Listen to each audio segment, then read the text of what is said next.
Bienvenue dans le module « Le numérique au service de la pédagogie ».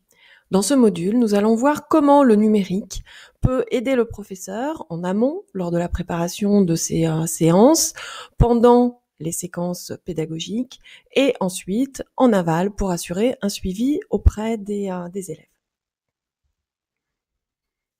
Le numérique permet aux professeurs d'avoir accès à une infinité de ressources institutionnelles, mais pas seulement, d'échanger plus facilement avec ses collègues, mais aussi avec ses élèves ou étudiants.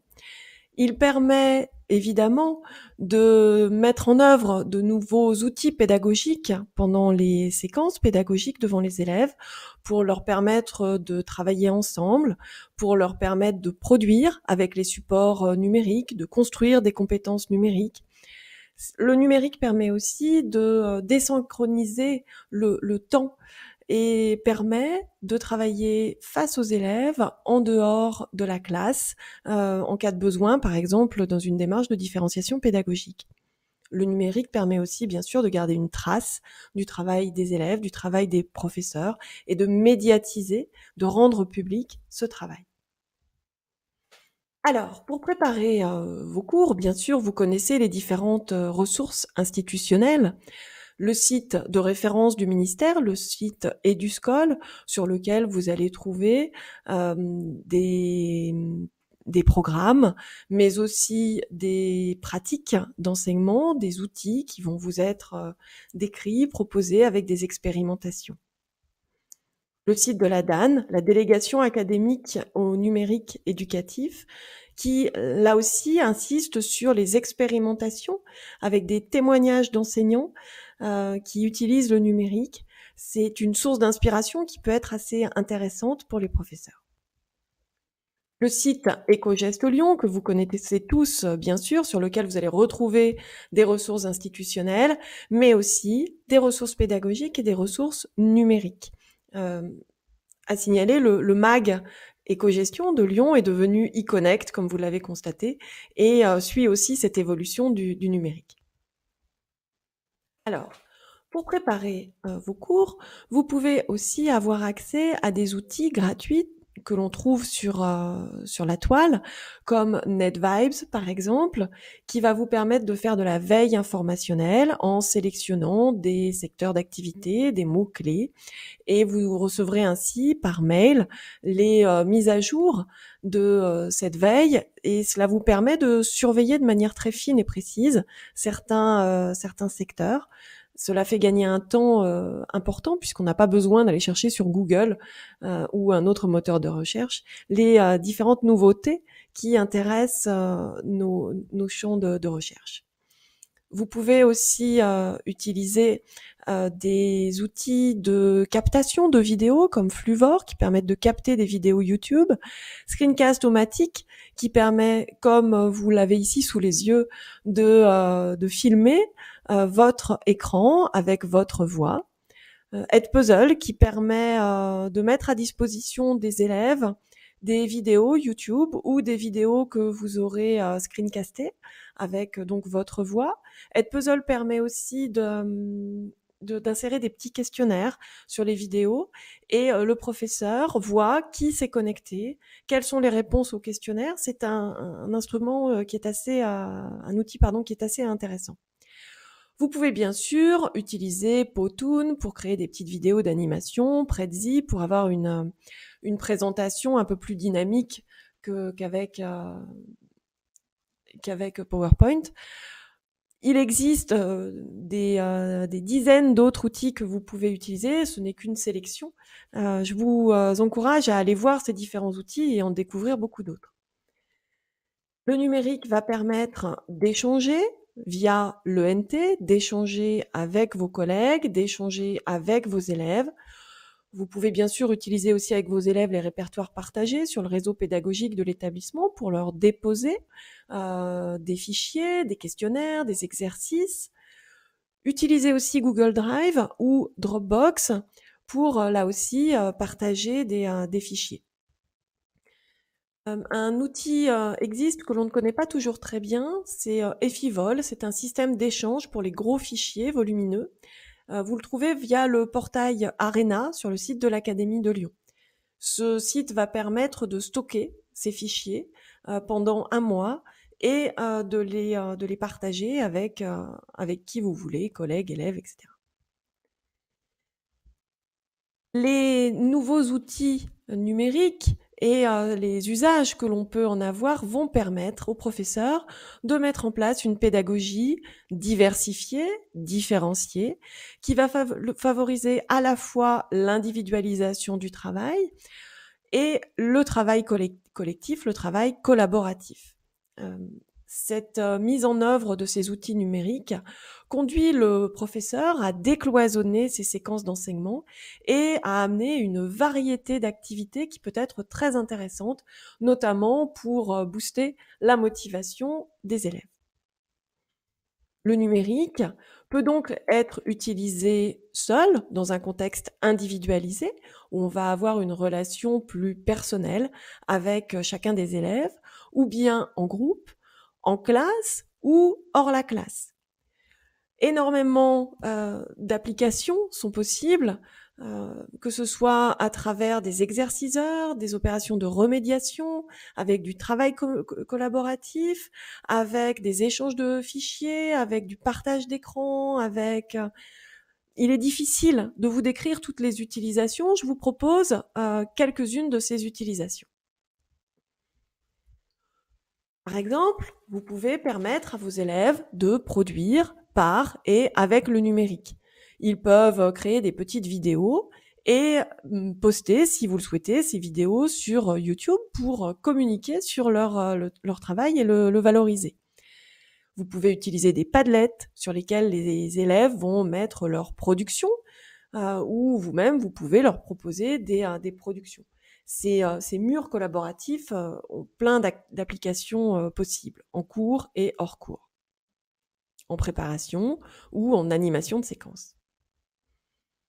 Vous pouvez bien sûr distribuer par le biais de l'ENT des devoirs différents à chacun des élèves ou à des groupes d'élèves, ce qui permet de s'engager vers une pédagogie différenciée. Toujours pour le partage de documents et le travail collaboratif. Les établissements sont maintenant tous sur le nouvel ENT de région qui est assez fonctionnel. Vous pouvez utiliser Google Drive ou Dropbox.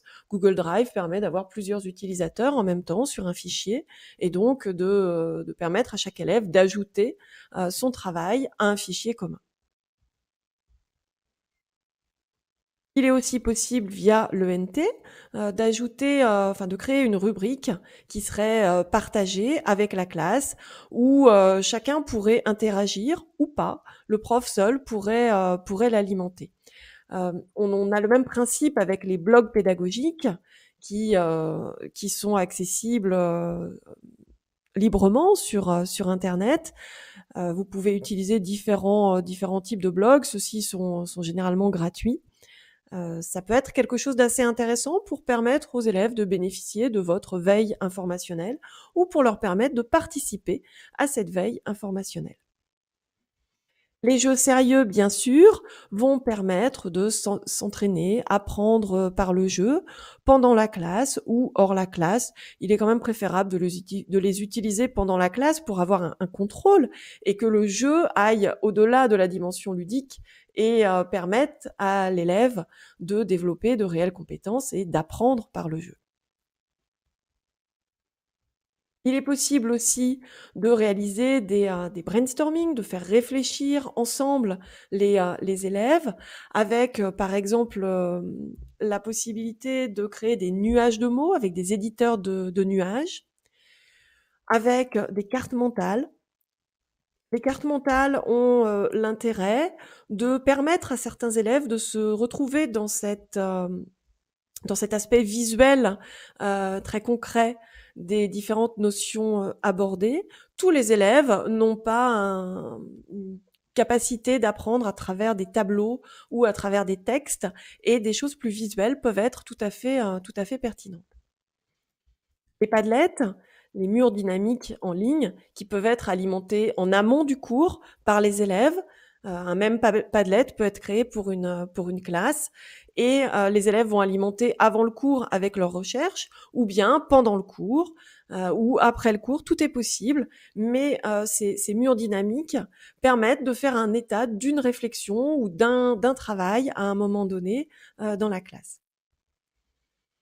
Évidemment, vous pouvez aussi envisager d'évaluer grâce au numérique, grâce à des questionnaires du type Google Form ou EvalQCM ou encore Socrative, qui a le désavantage d'être en anglais, mais qui est gratuit et qui permet de faire des tas de questionnaires, mais aussi de space race, des courses qui sont assez stimulantes pour les élèves. Les élèves vont répondre petit à petit aux questionnaires et on va voir grâce aux vidéoprojecteurs l'avancée de chacune des équipes. Ça peut faire quelque chose, une petite animation assez intéressante pendant le cours.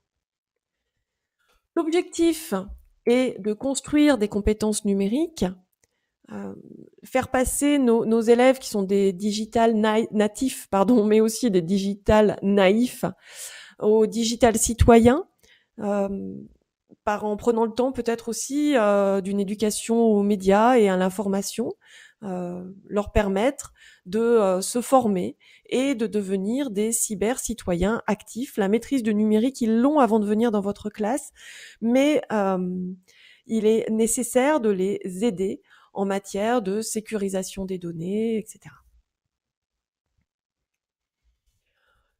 Évidemment, beaucoup d'enseignants vont mettre en avant les difficultés matérielles et techniques. Nous ne sommes pas tous des digitaux natifs. Il y a des difficultés, par exemple dans la prise en main de certains outils, mais l'ergonomie de la plupart de ces outils s'est énormément améliorée. Les difficultés techniques ne sont pas aussi insurmontables qu'on peut le croire. Il suffit d'aller se promener sur chacun des outils que j'ai pu vous donner en exemple et vous verrez qu'il est très simple de les prendre en main et de créer des petits questionnaires, de créer des Padlets, de créer, etc. pour vos élèves. L'équipement du lycée peut aussi être un obstacle. Certains lycées sont très bien équipés avec des classes tablettes, du Wi-Fi, etc. Dans d'autres lycées, vous faites vos cours dans des classes classiques avec peut-être seulement un vidéoprojecteur, pas d'ordinateur, pas de connexion Internet. Dans certains cas, particulièrement avec des étudiants de BTS, il est possible de leur demander d'utiliser leur smartphone. Avec des élèves de seconde, c'est un petit peu plus délicat. Il faut donc essayer de trouver une salle, de jongler pour de temps en temps avoir accès à un équipement informatique. Sinon, il faut reporter l'utilisation des outils numériques hors classe, c'est-à-dire au domicile des élèves. Les élèves sont de plus en plus équipés de smartphones, mais aussi bien sûr de connexion Internet à leur domicile, même dans les secteurs défavorisés. Néanmoins, pour éviter les problèmes d'égalité entre les élèves face au numérique, on peut aussi leur conseiller d'aller au CDI et d'avoir accès à l'outil numérique dans ce contexte-là. Autre obstacle, le temps de préparation. Bien sûr, la préparation de vos séquences pédagogiques est un temps assez long et l'utilisation du numérique, surtout au début, lorsqu'on doit prendre en main les outils, euh, ça risque d'être un petit peu plus long pour vous, mais vous allez devenir de plus en plus efficace et vous allez y gagner. Y gagner car vous allez pouvoir mettre en place des expérimentations pédagogiques, tester des nouveaux outils, proposer des activités plus variées aux élèves, vous adresser plus particulièrement avec des outils adaptés aux élèves qui ont des difficultés ou proposer des prolongements d'activités aux élèves les plus rapides. Cela va entraîner une plus grande motivation des élèves pour votre cours, mais aussi une plus grande motivation pour vous. Créer de nouveaux supports, de nouvelles activités avec des outils numériques très divers est quelque chose d'extrêmement stimulant pour le professeur. N'oublions pas bien sûr que le numérique doit rester au service de la pédagogie. Vous construisez votre séquence pédagogique en fonction de vos objectifs pédagogiques et du référentiel bien sûr, mais le numérique va vous permettre d'amener beaucoup de diversité dans vos outils et va vous permettre de motiver encore plus vos élèves. Euh, et ce supplément d'adhésion sera votre plus grande récompense. Je vous remercie d'avoir suivi ce module. À bientôt.